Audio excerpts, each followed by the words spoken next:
Hi, this is Ms. Wong, and we're taking notes today on Unit 2, Matter and Energy in Animals. The topic is biomolecules. We're going to get some background information that will help us eventually answer one of the questions for our unit, which is, how do animals grow? Before we get started, make sure that you have your Biomolecules graphic organizer in front of you so that you can take notes. As a quick review, in class we talked about how all animals come in different shapes and sizes, but they all have something in common. Namely, they're all made of cells, and we talked about how when you zoom in to a cell on an animal, you can see that on the atomic molecular scale, cells are made of molecules, and those molecules are made of atoms. We also talked about some ways that all animals are alike. If you weren't in class, then go ahead and pause so that you can take down these notes about the structure and function that all animals have in common. So to explain how animals grow, we need to answer the three questions at the macroscopic, microscopic, and atomic molecular scales. So we need to know where matter is moving when animals grow, how matter changes when animals grow, and what happens to energy. So we're going to spend most of this slideshow on the atomic molecular scale and talk about biomolecules. To grow, animals eat biomolecules. That's where we gain most of our mass. The prefix bio means life, so therefore biomolecules are the molecules of life. There are four types. We're going to spend our time on the first three, carbohydrates, proteins, and fats, because that's where we get most of our mass from.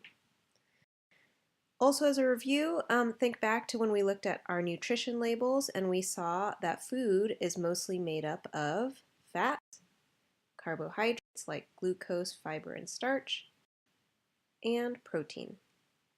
Those three categories together, fats, carbohydrates, and proteins, make up the majority of the mass of our food, and they are considered organic food molecules because all of those molecules contain high chemical potential energy in the form of CC and CH bonds. On your Biomolecules graphic organizer, there's a space on the back for you to take additional notes, and there you can take these notes. Almost all biomolecules are polymers, so we're going to use this vocabulary, polymer and monomer, a lot. A polymer is a large molecule, and it's made of smaller repeating subunits called monomers. So when monomers connect together by chemical bonds, they form polymers. The general shape for a polymer and monomer looks like this, where the larger molecule is considered a polymer, and that larger polymer is made up of repeating units called monomers, all bonded together. Another way to think about polymers and monomers is to think that poly means many, so it's a molecule in which many monomers, or single units, are all bonded together. You can remember poly from polygamy, meaning you can marry many people, mono from monogamy, meaning that you marry one person. If we take a look at these pictures, these can be analogies for polymers and monomers. So take a look at these pictures. In the examples, what's the polymer and what's the monomer? In the picture on the left, the polymer would be considered the entire necklace, and a single pearl on the necklace is a monomer. In the picture on the right, the train is the polymer, and a single train car, or one train car, is a monomer. So these larger units are made up of repeating smaller subunits. So let's move on to the biomolecules, and you can start filling out the chart on the front of your Biomolecules graphic organizer as you see things that fit in the graphic organizer. We're going to start with carbohydrates. So we'll talk about three different kinds of carbohydrates. The first one is starch. So starch is a polymer, and it's made out of many glucose monomers. There are lots of different foods that have starch, and you could think to yourself, what might be some foods from your culture that contain carbohydrates, or foods that are high in starch? All of those foods, if you zoom into them, if you zoom into a single cell, that cell might contain these storage areas called vacuoles that are full of starch molecules. This is just a small piece of a starch molecule. And if we look at it using a basic shape, you can see that the starch polymer is made up of single monomers that are repeating subunits connected to each other. So you can draw the basic shape for the starch polymer, which is all the hexagons linked together, and know that each one of those hexagons is a glucose monomer. The second carbohydrate is cellulose. So cellulose is a structural part of cell walls in plants. We've talked about how cellulose is the crunchy part of celery. Another word for cellulose in common language is fiber. So cellulose again is a polymer, and it's also made out of glucose monomers, but those glucose monomers are linked together in a slightly different way than starch. So here are some foods that are high in cellulose, and there's a picture of cellulose under a microscope. If we zoom into cellulose even further to the atomic molecular scale, this is again only a part of a cellulose molecule. And if we take a look at that cellulose molecule, here's the simplified or the basic shape. And the way that we distinguish it from the starch molecule is by adding these red bonds in between the glucose molecules. And this represents the fact that our bodies are able to digest starch, so we can take starch and break it down into smaller glucose molecules, but it is very, very difficult for our bodies to break down cellulose. So we just add those red bonds to show that cellulose, generally speaking, is not broken down in our digestive system. The third carbohydrate is glucose. So glucose is a source of immediate energy for cells, and glucose is a monomer. It's hard to talk about foods that are high in glucose because generally people talk about foods that have high glycemic index when they talk about foods that are high in glucose. But really it doesn't mean that they have a lot of glucose monomers in them. It means that these foods that have a high glycemic index have a lot of starch but not a lot of cellulose, which gets in the way of digesting starch. So if we're going to zoom into the atomic molecular scale for glucose, here is a single glucose molecule, that monomer, and here's the basic shape that we are going to use to represent glucose. There are other monomers that make up carbohydrates like fructose and galactose, but we are really going to focus on glucose in this unit and future units. So if you need to, go ahead and pause the video and make sure that all of the columns in your carbohydrates section of your graphic organizer are filled out. If you need to, go back to previous slides and listen again. One last thing that I want to say about carbohydrates is that you might hear some other vocabulary associated with carbohydrates. Sometimes carbohydrate monomers are called monosaccharides, so glucose is a monosaccharide because it's a single sugar, mono meaning one, saccharide meaning sugar.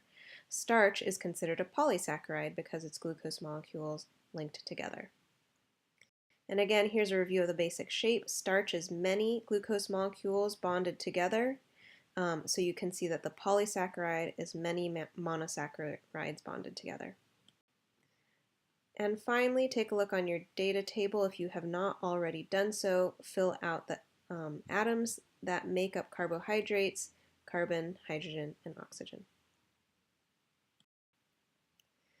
Let's go on to proteins. So here are some foods that are high in proteins. You can think to yourself, what might be some foods from your culture that contain proteins? And we're going to talk about 4 types of proteins. First is structural. Structural proteins make the structure of living things. So on this slide, you can see different examples of structural proteins and the parts of the body that you can find them in. So go ahead and add that to your Biomolecules graphic organizer. The next type of protein are transport proteins. We're not going to talk a lot about transport proteins right now, but we will spend a lot of time on them when we talk about the cell membrane. Transport proteins are those larger blobs that you see in the cell membrane diagram in the picture on the right-hand side. They're the blue blobs that are found in cell membranes that help move molecules in and out of cells. And finally, thirdly, there are proteins called enzymes, And you have enzymes all over your body that basically help chemical reactions happen in your body. For example, the lactase enzyme is found in your digestive tract, and it helps your body break the sugar lactose, which is found in milk, down into its monomers glucose and galactose. We'll talk a lot more about enzymes later. And finally, there's a category of proteins called hormones. So hormones are proteins that signal the body to change or respond to various things. So this slide lists a couple of examples of hormones. I want you to notice that the way that they represent hormones visually, they look like blobs. So each one of those individual little circles is actually an atom, and those atoms are all bonded together to make one giant macromolecule or big molecule, which is the protein. So each one of those giant molecules is a single protein molecule. So this leads us to what is the structure of proteins? Proteins are all polymers, and they're made of smaller subunits or smaller monomers called amino acids. You don't have to know specifically about the structure of an amino acid. You do want to remember that there are about 20 different amino acids, and they are only slightly different from each other. So the way that we represent that there are 20 different amino acids that are a little bit different from each other is using this basic shape. So if you take a look at the shape of the monomer, you can see that each amino acid is represented by a star, triangle, circle, square, or any other kind of shape that you can think of. And then to represent the polymer, you link together all of those shapes with little lines. So those little lines represent the peptide bonds, which link together amino acids. So a protein is really made of a bunch of amino acids linked together.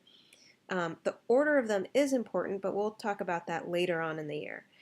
Those amino acids that long chain of amino acids will then fold over and fold over on itself to then create that really chunky protein that you saw on the hormone slide.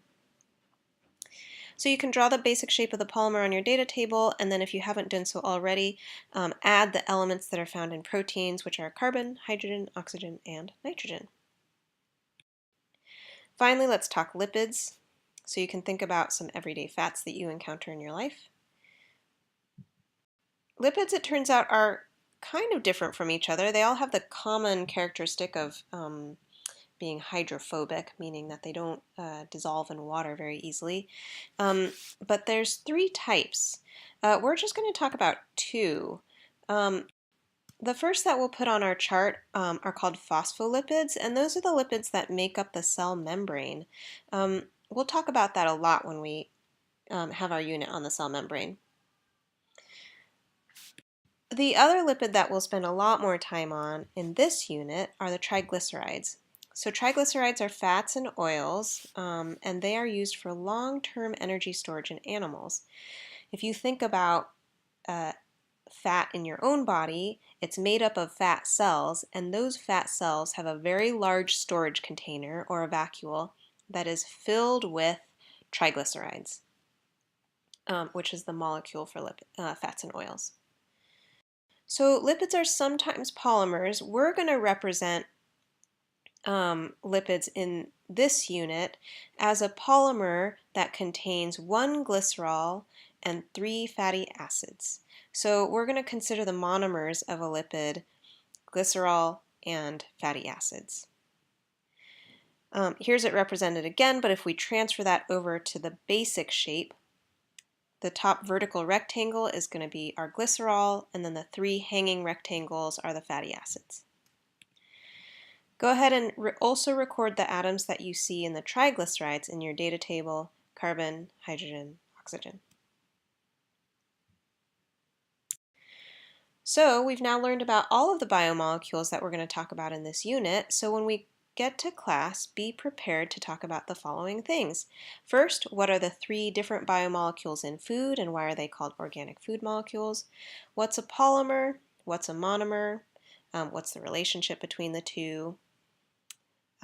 come up with examples of polymers and monomers for each of the biomolecules. And then finally, what do you think might happen on an atomic molecular scale when we eat food and grow? Thanks for listening.